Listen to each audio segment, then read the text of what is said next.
রব্বুল আলামিনের একজন ওলি মালিক বিন দিনার সকল সঙ্গীগণকে নিয়ে তথাস্থানে বেশি শান্তির বাণী প্রচার করে যাচ্ছিলেন এবং সকল সঙ্গীগণ তাহার কথা মনোযোগের সহিত শুনছিল। তখন তথাস্থানে দাঁড়িয়ে থাকা এক ব্যক্তি বলে, আপনি আমাকে একটি কথা বলার অনুমতি দেন। তখন মালিক বিন দিনার তাহার কথার অনুমতি দিয়ে দিলে তখন সেই ব্যক্তিটি উচ্চস্বরে একথা বলল, আজ থেকে 10 বছর পূর্বে আমি আপনাকে মদ্যপান করে মাতাল অবস্থায় পড়ে থাকতে দেখেছি, আর ঠিক 10 বছর পরে আপনি এত তাড়াতাড়ি মহান সৃষ্টিকর্তার প্রিয় কাছের ওলি হলেন কিভাবে?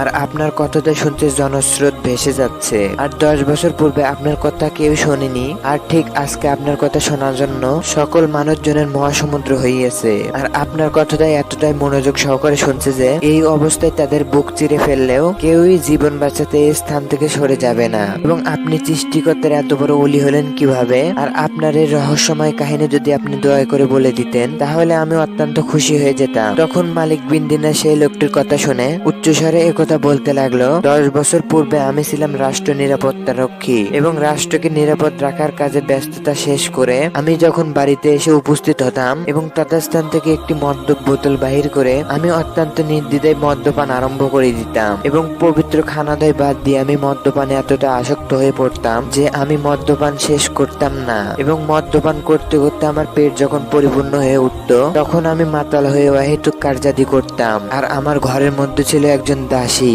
আর মাতাল হয়ে আমি দাসীর সঙ্গে ক্রুমন্তনার জালে আটকিয়ে যাই। আর শয়তানের ক্রুমন্তনার জালে এত ভাই গভীর ভাবে আটকিয়ে যায় যে আর কিছুদিনের মধ্যে সেই দাসী অন্তঃসত্ত্বা হয়ে পড়লো। আর কিছুদিন পর সেই দাসী একটি কন্যা সন্তান জন্ম দিল, আর ধীরে ধীরে সেই সন্তানটি বড় হতে লাগলো। আর আমিও প্রতিদিন আমার সেই কাজ মতো রাষ্ট্র নিরাপত্তার কাজ শেষ করে বাড়িতে এসে তথাস্থানে থাকা মদ্যপান করে মাতাল হয়ে পড়তাম। আর একদিন আমি রাষ্ট্র নিরাপত্তার কাজ শেষ করে বাড়িতে এসে উপস্থিত হলে আমি যেই মাত্র মদ্যপানে সেই বোতলটি হাতে নিলাম তখন আমার সেই সন্তানটি এসে আর মদের সেই বোতলটি হাতে নিয়ে সে দ্রুত মাটিতে ফেলে দিল। আর সেদিন আমি সেই কাজটি চেয়ে চেয়ে দেখলাম, আর তাহাকে আমি কোনরূপ কিছুই বলতাম না, কারণ সে ছিল আমার অতি আদরের একটি সন্তান। মদ্যপান আগ্রহকর হলেও সন্তানটি আমার কাছে অতি প্রিয়।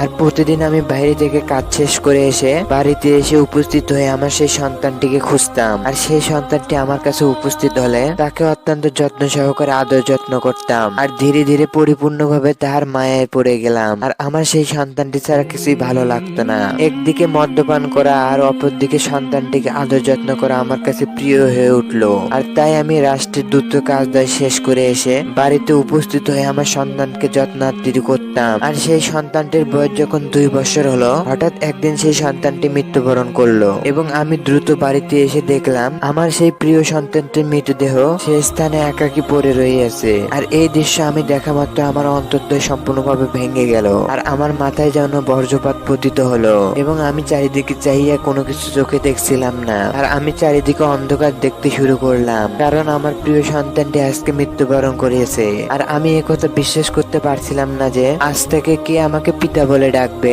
আর পরিপূর্ণভাবে কাজ দায় শেষ করে এসে প্রতিদিনের ন্যায় আমি কাকেই বা যত্ন দিদি করব।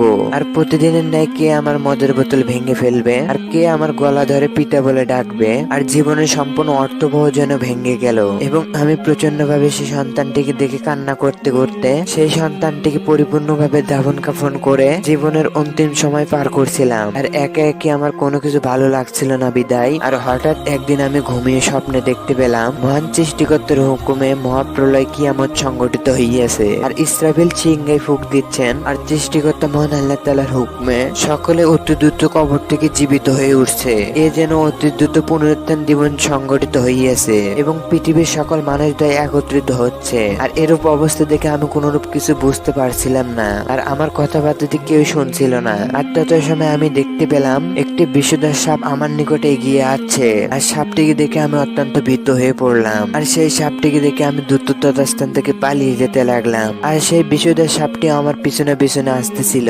আর আমি চলার পথে একজন বৃদ্ধের সঙ্গে দেখা পেলাম। আর সুন্দর পোশাক পরিহিত এক বৃদ্ধকে দেখে আমি দাঁড়িয়ে পড়লাম এবং তাহাকে সালাম দিয়ে আমি একথা বললাম, আমার পিছনে একজন বিষধর সাপ রহিয়াছে, আর সেই সাপটি আমাকে দংশন করার উদ্দেশ্যে এদিকে আসছে। আর আমি তার থেকে বাঁচার উদ্দেশ্যে পালাচ্ছিলাম। আর আপনি আমাকে একটু সহযোগিতা করুন এবং আমাকে এই বিষধর সাপের হাত থেকে বাঁচিয়ে নিন।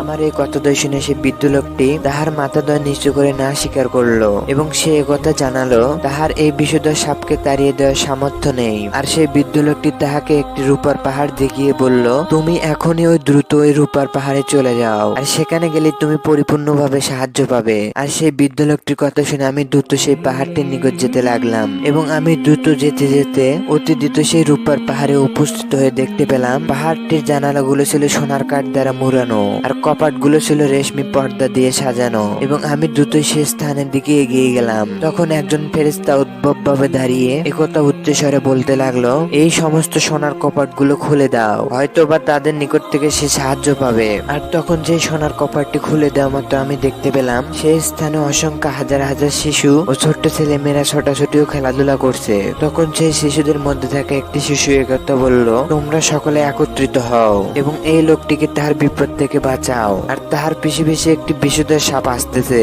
এবং তাহাকে এই বিপদ থেকে অতি দ্রুত রক্ষা করতে হবে। তখন সকল শিশুদের একত্রিত হলে এবং তাহাদের মধ্যে আমি আমার কন্যা সন্তানটিকে দেখতে পেলাম এবং আমাকে চিনতে পেরে সে আমার দিকে এগিয়ে আসতে লাগলো এবং তথাস্থানে থাকা একটি নূরের পুকুরে সে লাফ দিয়ে আর নূরের পুকুর থেকে সে গোসল শেষ করে উঠে এসে দ্রুতই আমার নিকটে উপস্থিত হয়ে তাহার এক হাত দিয়ে আমাকে ধরলো আর অপর হাত দিয়ে সেই সাপটির দিকে ইশারা করা মাত্র সেই বিষধর সাপটি তথাস্থান থেকে চলে যেতে লাগলো। আর আমার কন্যা সন্তানটি একথা বলল, যারা মুমিন তাদের জন্য কি আল্লাহর স্মরণে এবং যে সত্য অবতীর্ণ হয়েছে তার কারণে হৃদয় বিগলিত হয়ে সময় আসেনি। আর এই কথাটি লেখা আছে সূরা আল হাদীদের 16 আয়াতে। তখন আমি আমার কন্যা সন্তানটিকে একথা বললাম, তুমি এত সুন্দর কোরআন তেলাওয়াত কোথায় শিখেছো? তুমি তো দুনিয়াতে কোরআন শিখতে পারোনি,